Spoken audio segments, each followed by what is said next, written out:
everybody always lands on this portion in their life when you become a YouTuber, person creating video content for the YouTube platform. You're looking at that first big milestone, 100 subscribers. But how exactly do you get that being a fresh and new channel? How do you get the viewers and keep them? Well, rest assured, I've built three fully monetized YouTube channels. I also have one additional channel, has over 300 subscribers. It's bound to break 1,000 in 2022. So we're going to be talking about how to get 100 subscribers if you haven't done so already. And we're going to make it so dead simple that you probably shouldn't have any questions, but we definitely want you to load it up inside the chat.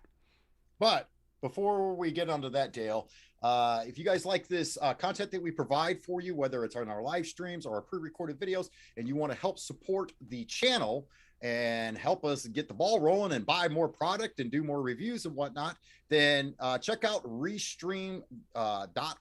You can go to find that by livestreamingtech.com/restream. That is our affiliate link. It doesn't increase the price. Matter of fact, you can try it out for free.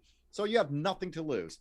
And then also, if you really want to get go up a notch or whatever, is check out our merch store, which is livestreamingtech.com/merch. We got tons of hoodies, tons of t-shirts, tank tops, long sleeves, you name it, and different branding. Tote bags. It's not just the tote bags. We got tote bags. Oh, we even have pillows. That's right. Get some pillows.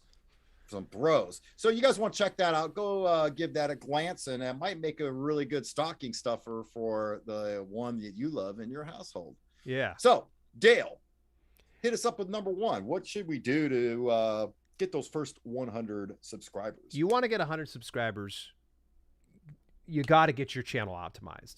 I get it so often where some newbies come into this space and they're like, I don't understand. I'm not getting any subscribers. And then I go over to their channel. They've got no profile picture. They've got no channel art. They haven't filled out their about information. Heck, sometimes they've only published 1 or 2 videos. I got news for you. Very few people can publish 1 or 2 videos and hit 100 subscribers. Very few. It's going to take some time. So you got to make sure your channel is fully optimized. Get your profile picture dialed in. If you can do your pretty face on there, great. Because when people see the whites of your eyes, they're going to trust you more. And when they can trust you, this means they're going to hit that subscribe because they want to come back and consume your content. The next thing is going to be your channel art.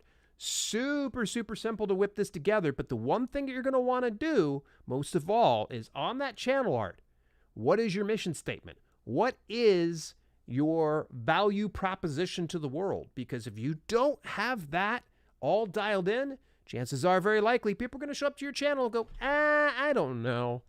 And then think about just layout. When it comes to when you go onto the main landing page, if you've got a number of videos, showcase those videos in a little carousel of different playlists.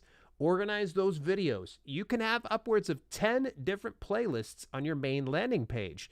By the way, to get all that stuff all dialed in, all you got to do is go into your YouTube Studio dashboard and you're going to click on the customization option. When you get in there, you'll be able to do all that stuff. If you want to do the bottom watermark like we have over on YouTube in the bottom right-hand corner, go ahead. That's also another way to channel optimize. But get it to where when people arrive onto your channel, they feel at home. They feel welcome. People don't feel welcome when they show up to a channel that is a ghost town, that only has 1 or 2 videos, that doesn't have a profile picture or channel art. You got to give people that warm, fuzzy feeling.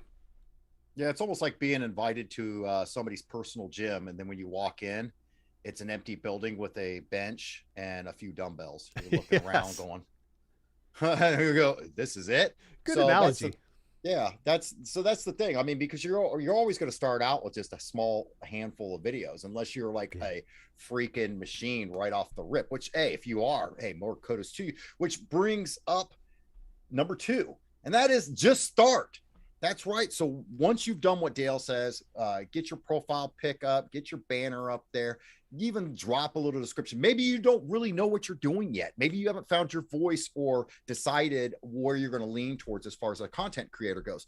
But here's the thing I recommend. Once you have that stuff set up, start recording. Here's the thing. Don't wait until you get an expensive microphone or a better camera or this or that, or, oh, I got to sit through another 10 hours to learn how to do my own video editing because I'm like Dale and Walt, I can't afford to send my video editing to somebody else. So here's the thing.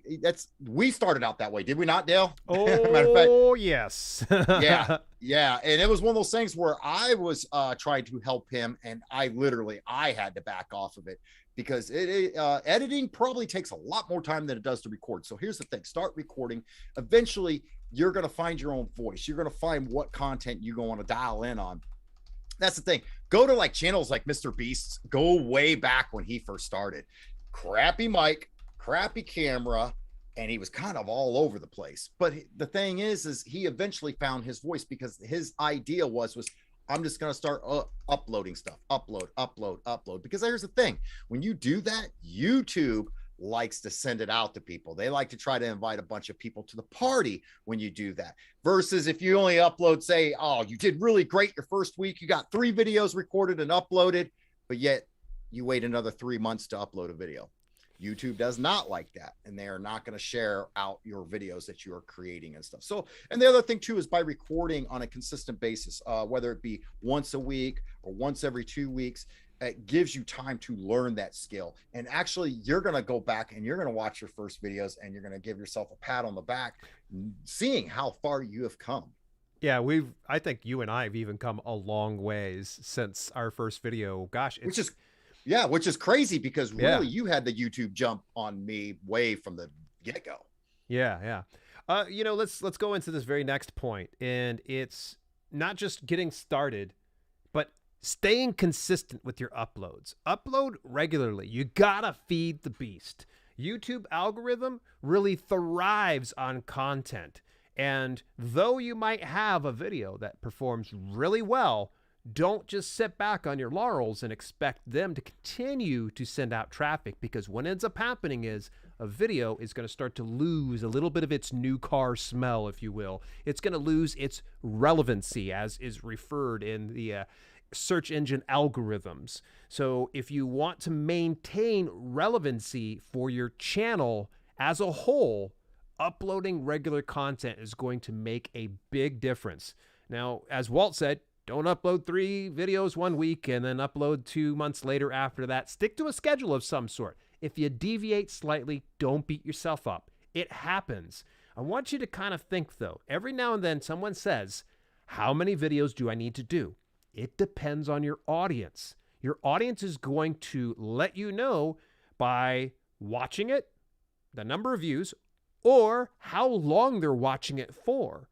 And so at that point, you'll be able to discern, all right, do I need to do once per month? Like the illustrious Mark Rober. Mark Rober puts out 1 video per month, and sometimes longer, because he takes all the time in the world to craft a meticulously put together video that people want to binge on. They want to watch this and then watch more of his content. So you look at some extreme of once per month to over someone like PewDiePie, who did daily uploads for nearly 10 years. Yeah. You got to find that mix. You don't need to be a PewDiePie. You don't need to be a Mark Rober. Figure out what your audience wants, deliver it to them. This is a very real situation. I thought for the longest time, oh gosh, my audience over in Self-Publishing with Dale would just love to see videos 2 times per day. Oh no, they didn't. They unsubscribed like crazy when I started doing it. They're like, okay, this is too much. And it was funny. I created so much extra work, but just know this, upload regularly. What does regularly mean to you? You're going to have to determine that yourself. I would say start with maybe once per week and then go from there. Okay. So here's the other thing too, Dale. So whether we're live streaming on YouTube or creating content, pre-recorded videos and uploading them, the thing is you're kind of throwing a party. And what do you do when you throw a party? That's right. You have to send out invitations. Hit me up, bro. Let people know that, hit you up. Exactly. So the thing is you got to send that out.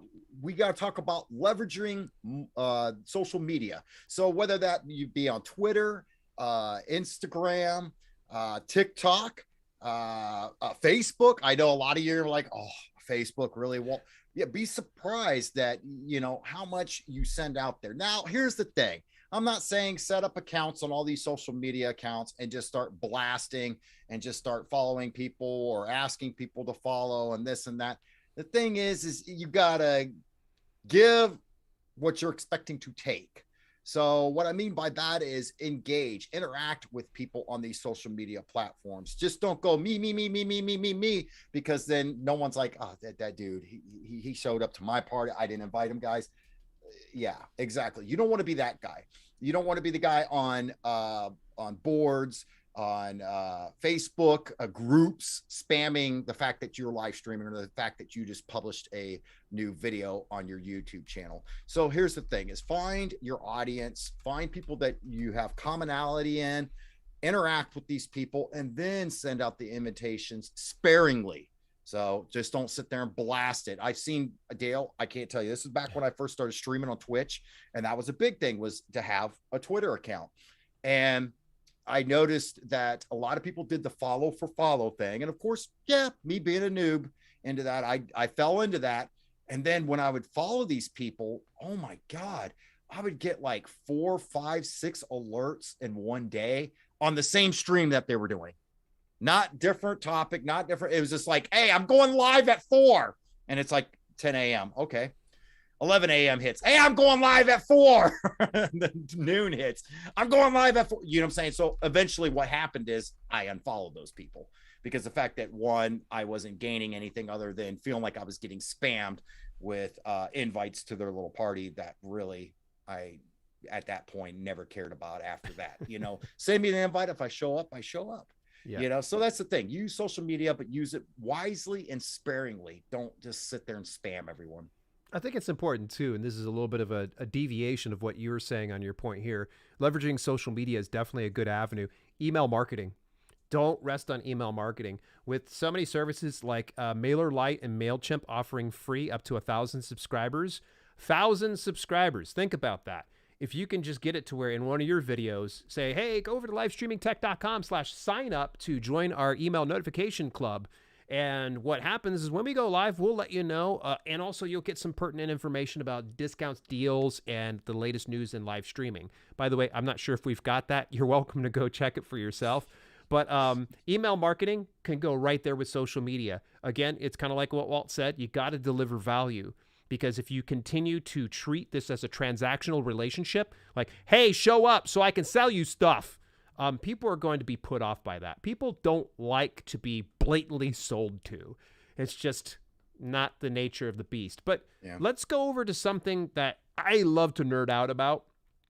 And though this kind of goes underneath channel optimization, I feel like it deserves its own point by itself. Because number 5, if you really want to get 100 subscribers here on YouTube, you got to properly title and describe your videos. Get those descriptions dialed in. Now, look, folks, let's go ahead. We're going to just say the obvious because it's been said by everybody else. Tags are almost worthless at this point. Like, and even YouTube's come out and said, hey, you know, they're really not that big of a deal. They used to be. So I remember, gosh, you remember back in the day when I would go and spend an hour putting together tags? I would easily too. Yeah. Oh my gosh. And now I'm kind of kicking myself because the area you have to focus on is going to be a title. Get a title that is click worthy. That's something that goes, oh, I need to watch this. I don't want to miss out. Knowing what to say in your title, you first need to know who your audience is and what their expectations are. So you notice with this particular video, we said get 100 subscribers when you do this.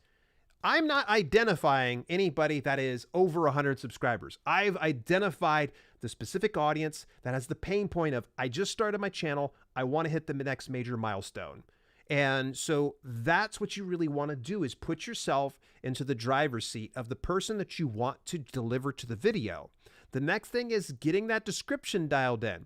So where I said tags are almost worthless, this is where they can kind of benefit you, because if you find the right tags or the keywords to identify your video and you organically weave them in the description, it's going to help optimize your video for better discovery, and also clears up ambiguity too.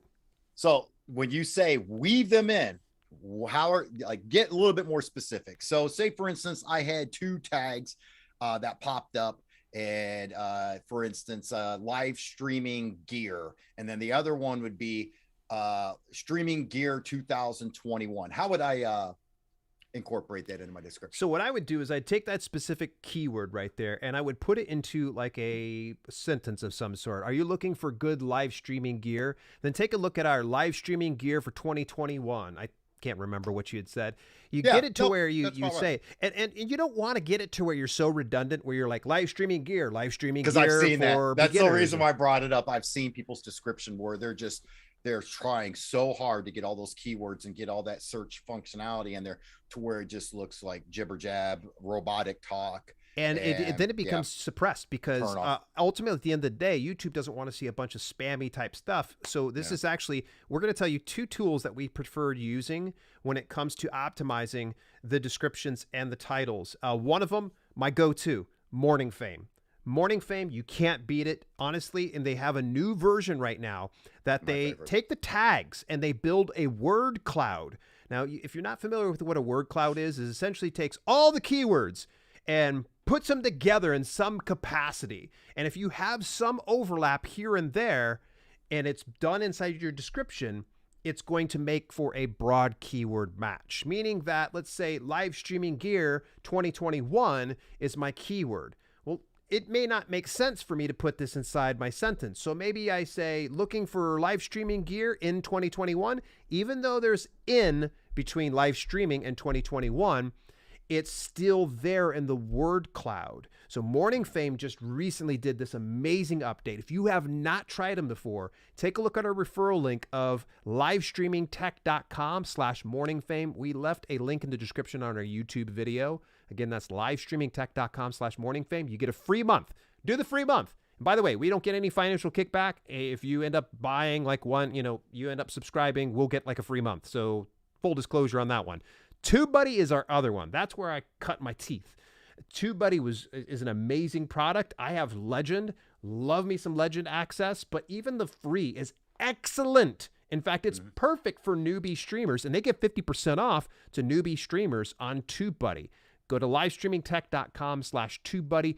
Its keyword research tool is awesome. And they also have something new called Click Magnets. Click Magnets is a great way to go through and audit your videos, see which ones are performing the best, which ones are performing the worst, and what are the elements that are bringing you the success that you have so far.